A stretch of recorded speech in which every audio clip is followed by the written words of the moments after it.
Give you a quick overview of earthquakes. I'm not going to go through every single slide here, but I will highlight some of the key points as well as display some other notes for you. So, as I piece together my notes really quick, basically what an earthquake is they happen along transform fault lines in which energy stored up within the plate tectonics as they're sliding past each other finally gets released. We call these fault lines or fractures within the earth. The best example I can think of is the San Andreas Fault, which many of you are probably familiar with. There are some images of faults and earthquake damages that you can take a look at later if you would like.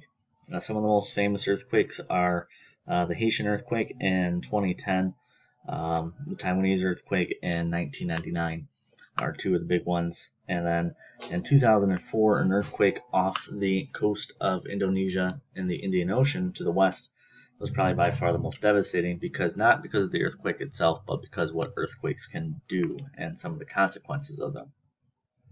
Two quick definitions is a focus and an epicenter. You probably have heard of epicenter before, but to just clarify, the epicenter is where on the surface of the earth the earthquake occurred. It's directly above the focus where the actual physical quake started, meaning that the slip finally happened. So how do they happen? We call this the elastic rebound theory. Basically, you have two plates that are trying to slide past each other and the stress is building up. Eventually, the friction can no longer withhold the stress as it builds up and it releases. So you have a bunch of stored potential energy that gets released and it turns into kinetic. Now that energy is released by sending out waves, and there's a couple of diagrams and then the PowerPoint that will show you, what happens. Another famous earthquake was in Algeria, a 6.8, and you can see the kind of devastation that these things can cause. They can topple 10-story buildings without an issue. Now, obviously, people do try and do things to avert such levels of destruction. A good example of that would be different building codes that are in earthquake zones. Before we can talk about prevention and safety, now we got to talk about the waves themselves. So there's three types of waves: P, S, and surface.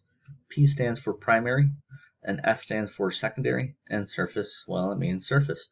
P is the primary wave. It's called the primary wave because it's the first one that arrives as it travels the fastest. This one can go through both liquids and solids, so this one can actually be measured from anywhere on the Earth because it will happily go through the mantle, the inner core, and the outer core.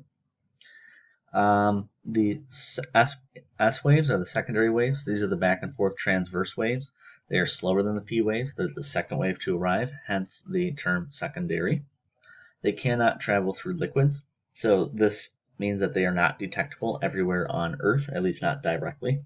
And it also helps us get some idea of what's inside the Earth, because if a primary wave arrives at a position but a secondary wave does not, that means the secondary wave must have tried to travel through a liquid, which it cannot do.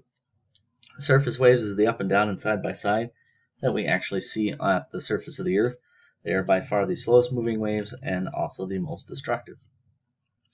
So different wave motion allows us to determine different properties of the Earth, as I just talked about. Now, in order to determine where exactly an earthquake occurs, we use a technique called triangulation. So I'll model triangulation for you really quickly here.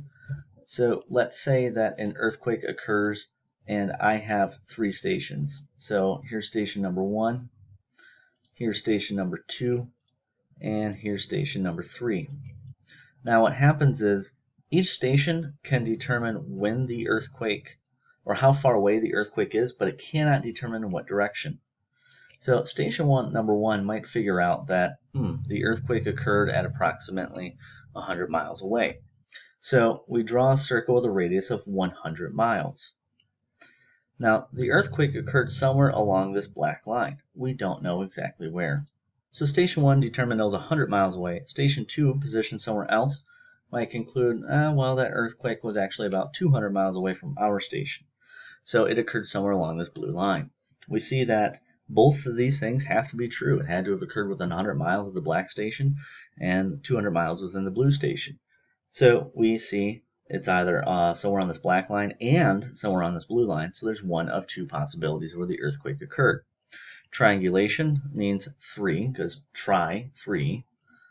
The ultimate conclusion is that It all comes down to Station 3. And if Station 3 says that was about 70 miles away from us, there's only one position that's 100 miles from Station 1, 200 from Station 2, and 70 from Station 3. And that's where all three of these things intersect. So this would be the epicenter of the earthquake. That's in a nutshell how triangulation works. These waves can obviously cause quite a bit of damage. One of the biggest ways that they cause damage is by causing buildings to resonate.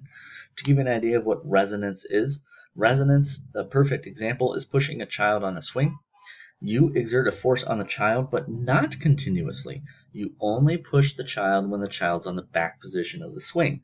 You push them at that specific time only, but you keep doing it again and again and again. And because you keep doing it again and again and again, the child begins to resonate. Therefore, what happens on a swing with a child is the child swings higher and higher and higher.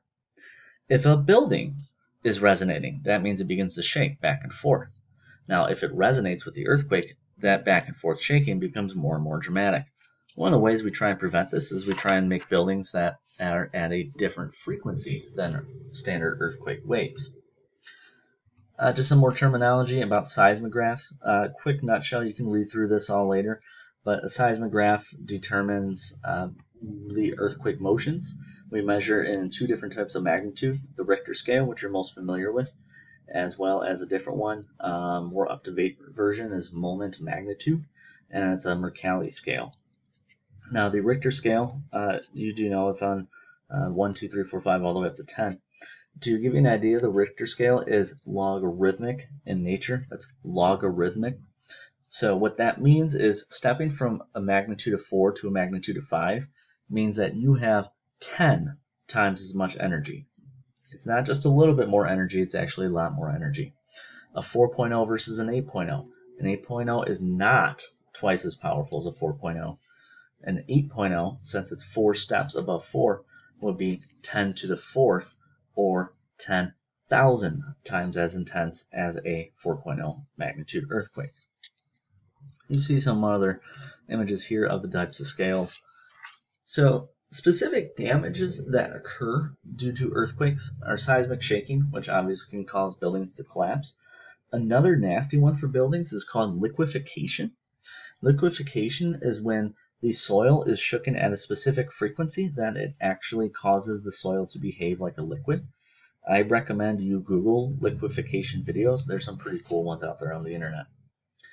Another thing that can happen is landslides, mud flows, and avalanches. When you already have loose ground and it begins to shake violently back and forth, that can be just enough to cause it to completely break loose and begin to slide downwards. And the biggest, nastiest one of them all is tsunamis.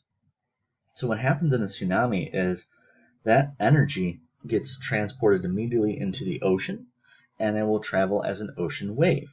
We don't really notice this wave until it gets close to shore, because as the sea floor begins to rise higher and higher and higher, causing the ocean to become shallower and shallower and shallower, this wave needs to go somewhere. So where the wave goes is up.